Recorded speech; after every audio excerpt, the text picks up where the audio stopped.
Welcome back, everybody, to Battle Hard Los Angeles. I'm going to waste no time. It is time for your favorite segment here. It's time for Barraging Blake. Take it away, buddy. Dude, I had to fix my hair on that. That looks so bad when we have these new headphones. But I'm sure there's more interesting, annoying stuff that they could figure out right now. Keyforge and more? That's... Oh, no, I shouldn't be looking at chat. We're supposed to talk about the topics on the screen. Oh, okay. It'll be over here and not over there? Okay, great. Keyforge is good. Don't worry about it. All right, here we go. First topic. Oh, my God. RIP Brute Blue 6 attack action. I'm assuming this is like me trying to talk to people. I mean, we said it on the way to tacos earlier. It's like, oh, Brute can't have blue 6s because it just wouldn't be fair. It would be not fun. It would be unfun to lose against them. And I just want to say, like, it's not fun to lose to Lexi. It's not fun to lose to illusionist stuff that's going to happen of like, oh, they got rid of your 6, or they put the 6 under the bottom, or they got rid of, or they made your 6 to 5, or they made your 6 go into your banish zone, or whatever they're going to be doing to me. Like, it's not fun to lose to a lot of stuff. So it is frustrating to me as the Brood player of the group to know that you'll never get another blue 6 because it would make your deck consistent when there's so many other stuff. Yeah. What's it called? I don't know. Exactly. Exactly. Because I'll never use it to attack you. It's literally only to get discarded. Like, why can't I have another discard? Or a legendary, like you can only have one. Make it go from 3 to 4. Let me get some percentage points here. But that would be plus on Brute, which I don't think is a thing that happens. What happens if Brute is strong, Blake? What happens if Brute is actually strong? People would have fun. People would grow the game. People would buy more dice. People would tell their parents. Their parents would come watch them roll dice. The Vegas scene would catch on. We would probably have Flesh of Blood at casinos. Yeah. Like, everyone would just be more enjoyable of the game and or whatever. Have you lost to Rhino? I've never lost. It sucks because sometimes I've lost the mirror match. I haven't lost like to a traditional Ryan. Like, back in the day, it was barraging, swing a club for like 15. And that's a way to lose. None of those have blue 6s in them, but I can't do that anymore because everything else is so fast. And if you don't want to block, there's no point. So it is kind of like to get the cheetah stuff going, to get the, oh, I'm going to one-turn berserky with a meat axe stuff, we need more 6s. And our red slots are full of attacks. Our yellow slots are full of utility. We need 6s in the blue. Oh, Blake, it's not fun to lose against. I'm ready for other people to have no fun losing to something else, like Reinar. How do you feel Hayden Dale felt getting wallached by our very own Zachary Wallach here at Worlds against Reinar? And I hope he... What deck was he playing? Yeah, he deserved it, exactly. Like, oh, you felt bad playing Blitz. I get it. Stuff that... I'm trying to get into some design where maybe you don't play this in Blitz and it's just a CC-only card. Maybe we can start making those. I think it is interesting that we're always like, oh, the new players wouldn't understand. And it's like every new player that ever shows up has a tunic and a Crown of Providence within the first 3 weeks. I'm like, everyone is on a level when they show up to this. Stavo was great for new players, right? Dude, the thought process where it's like, oh, it's not fun to lose to Reinar with this stuff. It's like we went through 5.5 months of Starvo stuff, and like who was saying, oh, I'm the best player in the room, I'm playing Starvo, and I hope they have an awful time losing to Barraging stuff later. Like, I don't know. Okay, what's next? Bring it up. Okay. Okay, we're going at Brian Gotta leave now. I say this is Jeff Hoogland. Okay. I was like, we're on Hoogland's side? Okay, so we haven't had one of these since Jeffrey Hoogland came at us. I say this is someone who has always made time for nuanced discussion and fair criticism. We're going to say the F word. Criticism of the game that myself and so many others pour our heart and souls into. Go freak yourself, Jeff. He was ready with the beef anyway. I love that. Brian is him. I thought this was an amazing tweet. I loved it. I went and said, I am so inspired by this. I think there's some kowtowing stuff where you're like, oh, we need the common denominator to love us. I went and watched that dude's stream, unfortunately, for like 10 minutes to do my own due diligence research. Any highlights? And he was just complaining about like, why would I play a card game when you can buy a board game and have more fun? And I was like, how are you like somebody where we care about your opinion, or Isn't he a Marvel Snap streamer? exactly, but he's like, it's so quick and so fun and it's all contained. Because somebody was like, oh, what should I do for my commander deck for, I don't know if you know Magic, Commander, or whatever.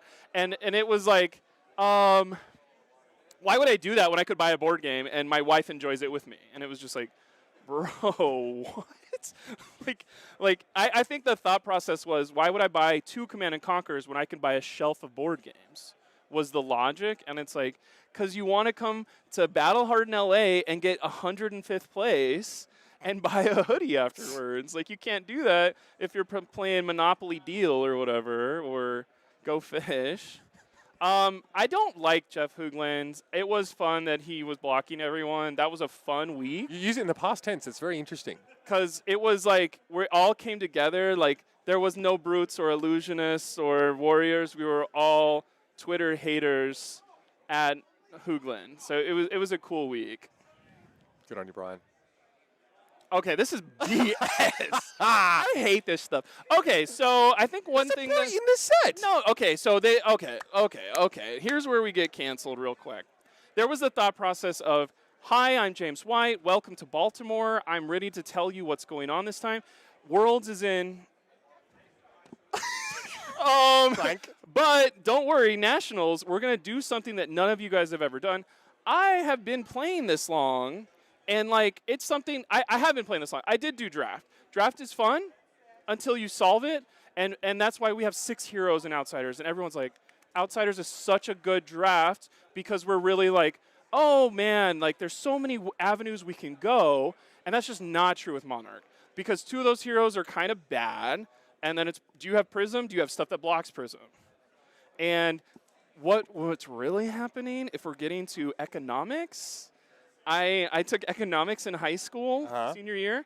Econ, no, I don't think they call it econ. They just need to sell more Monarch boxes because they need legendaries to be available to new players. So Footsteps are at $230, so we can lower our prices. Or if you've been hoarding the $300 cold foil Footsteps, that bottom falls out of there, which is kind of frustrating. Maybe if you were a collector, I'm not. I don't care. I get everybody these cards, but it is frustrating that, oh, because it's Monarch version 2 or Monarch in a third, it is like we just need more cards for Dusk Till Dawn to come out of here. How can we do this? Let's have Nationals happen. So now here's what I'm actually complaining about. I was excited. I was like, I could XP grind.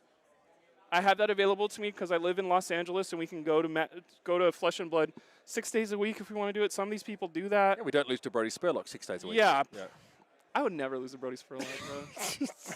Bring it. Just kidding. I would immediately lose. But unless he was playing Olden and I was playing Reinhardt, but I feel like I could do that. One thought process is you can grind. I qualified for Nationals the first year I was playing. I was super excited, and then it was Briar meta.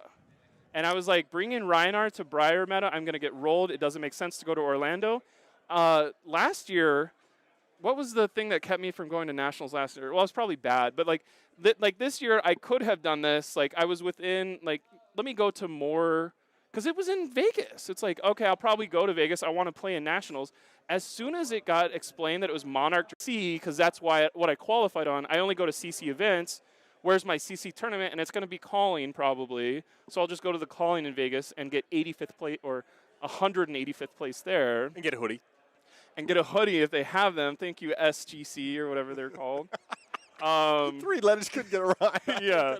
But Monarch Draft, I don't think, like, everyone that's being like, oh, I'm so excited for Nationals, let me practice this with you. You guys are going to hate yourself in 3 weeks.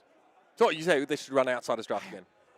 Why not? And it was like, oh, we don't, it's a stale thing. It's like, I promise you, you are going to like Outsiders Draft more than this. That's a Blake promise. Is there more? Oh, no. That is kind of what I would look like if I showed up to a podcast. I think what's interesting, do you have a Flesh and Blood podcast? Fuck no. So, I feel like from just your initial reaction, we don't need the sentence and a half of why you wouldn't. But I Okay, so Flesh and Blood podcast, I think there was a question on Would You Rather that got left on the cutting floor. It was like, would you rather be on a podcast or would you rather start your own? And it is something where you're like, I need people to be more engaged in their podcasts. To have a podcast, you need to have a viewpoint, you need to be entertaining, and you need to have something that nobody else has, which is kind of a viewpoint just in a different way. But it is kind of like, why are people listening to your stuff? Right.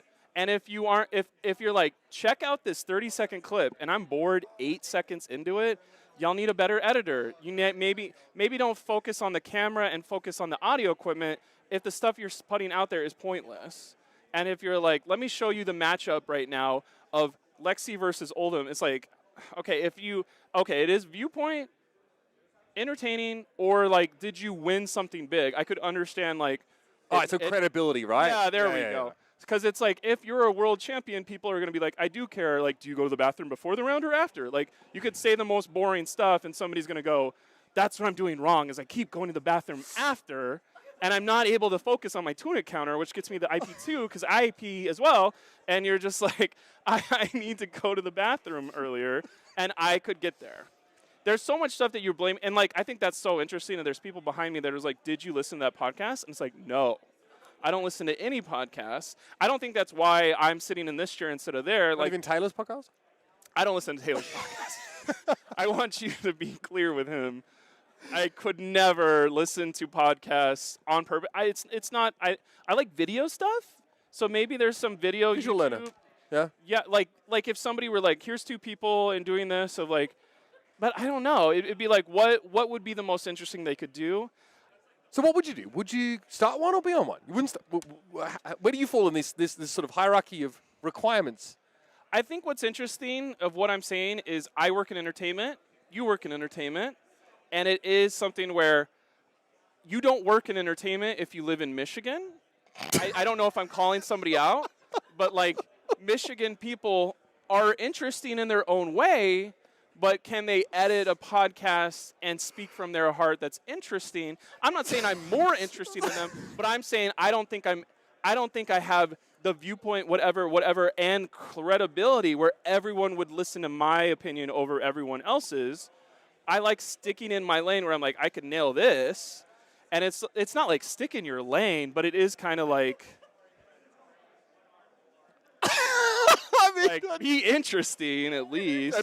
Big shout out to the Motor City podcast. I'm sure we got some of you guys tuned on in here for that. There's one more. One more. Oh god, I'm not gonna make it. No. Okay, so what's on? Okay, we got to go quick on this one. So this is Lost in Thought. This is the brand new Illusionist action card, and it's like this isn't fun. This is not fun. This is a draw my card. Draw my is going to pitch a red, make an ash, get rid of the popper you have in your hand. As a Dorinthia player, you're like, don't worry, I drew a 6 this turn. You're not going to have 2 6s because you're trying to.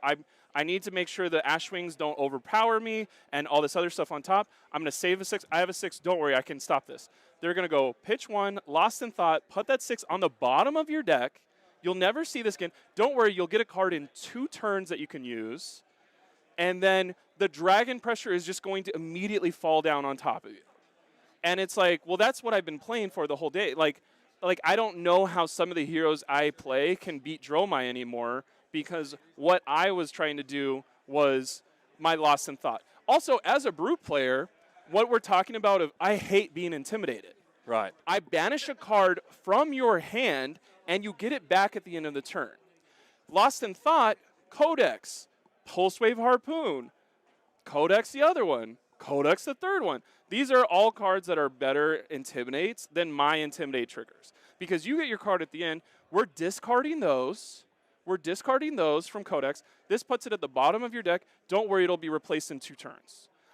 If this was a brute card, everyone would be like, this is so unfun to lose against. But because it's an illusionist, everybody's like, I have so many good cards, I don't know if it's going to make the cut. And it's just like, oh, Prism hates red cards. And it's like, you pitch a blue, you play Lost in Thought, you get rid of their popper. Now you're coming in with Erudition because there's no poppers anymore. You know you're good to go. You're drawing 2 cards. You pump it by 4. Yeah, like, come on. Like, what are you talking about? Between Angelic Wrath That's the Flicker Trick, and Lost in Thought. Boom, boom, boom, boom, boom. It's like these are all 3 illusionist cards that are like, hell yeah, look at this. I can play this hero again. Brute, like whoever is doing the release schedule is up right now. Because it's like, give us one Brute card where I can go to sleep right now. Like, literally when my head hits the pillow, I don't know how I'm going to beat Dromai with some of my favorite classes that were favored into her sometimes. I don't know how I'm going to beat Prism right now.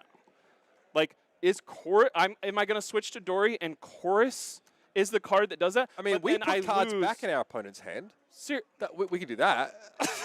What is the Courage token? Show us the Courage token, please. And now this is where we show our Rhinar spoiler, the Rhinar specialization. And that card's going to be like pitch 4 for 9, and it's going to only work if you have a Tunic up, and it's going to be like if Mercury's in retrograde. Draw 3 cards next turn because you got an extra 4 damage or whatever. Great time to be a Brute player. You heard it here first. Herald of Erudition is not that great without Luminaris. Well, Pat, you play way better decks than I do, okay? It's going to be perfect against me, bud. Yeah, obviously Pat Ashke, storied Guardian player, by the way. Oh, goodness. Well, other than that, I'm very excited about where Flesh and Blood is going because I know there's going to be a way for Rhinar to stick in the meta. I'm done. Are we doing games after this, or are we done? I'm wheezing. No, they finished the whole tournament. Okay, done. Get me out of here. All right, this will be a long break. Oh, that's the schedule. I clicked the wrong button.